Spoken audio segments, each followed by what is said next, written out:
Sarvamanthan news महाराष्ट्रामध्ये आपलं स्वागत. पाहूयात आजच्या टॉप 10 हेडलाईन्स.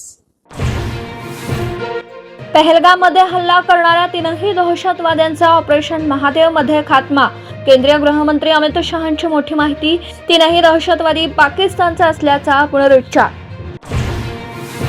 नेहरूंनी 1947ला एकतर्फी शस्त्रसंधी केल्याने आज व्यापक काश्मीर इतिहासाचा दाखला देत दामिशांचा हल्लाबोल. 72च्या युद्धात इंदिरा गांधींनी पीओके परत घेण्याची संधी गमावल्याचा आरोप. ऑपरेशन सिंदूरसाठी सैन्य लढलं पण पंतप्रधानांना श्रेय घ्यायचा.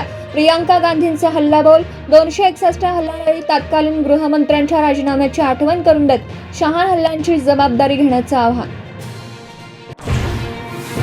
भादगार संविधान आणि कृती अजिबात खपवून घेणार नाही. सरकारला अडचणीत आणणाऱ्या या मंत्र्यांना मुख्यमंत्र्यांकडून तंबी. ही अखेरची संधी असल्याचा इशारा.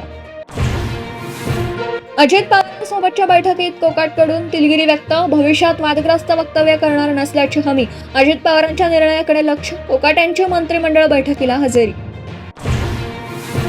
लाडके योजनेत 4800 कोटीचा घोटाळा.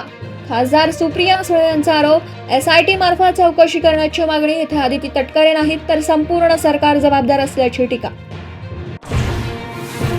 5-6 जणांनी रेव पार्टी असते का? जावई प्रांजल खेवलकरांच्या अटकेवरून एकनाथ खडसेंचा सवाल. कुटुंबाच्या बदनामीचा प्रयत्न असल्याची टीका. न्यायालयात पती प्रांजल खेवलकरांची बाजू मांडणार पत्नी रोहिणी खडसे. वकिलाची कोट घालून युक्तिवादासाठी रोहिणी खडसे कोर्टात हजर. राज्यपालांच्या भेटीनंतर ठाकरेंच्या शिवसेनेचे नेते आता राष्ट्रपतींना भेटणार. पुढील आठवड्यात भेटीचा अंदाज. मंत्री आणि सत्ताधारी पक्षाच्या आमदारांची तक्रार करणार. महाराष्ट्रात वसई, नाशिक आणि पुण्यात 12 ठिकाणी ईडीचे छापे. वसईतील बेकायदेशीर बांधकाम प्रकरणात माजी मनपा आयुक्त अनिल पवारांच्या घरी झाडाझाड. सार्वमंथन न्यूज महाराष्ट्राला लाईक करा, शेअर करा, सबस्क्राईब करा.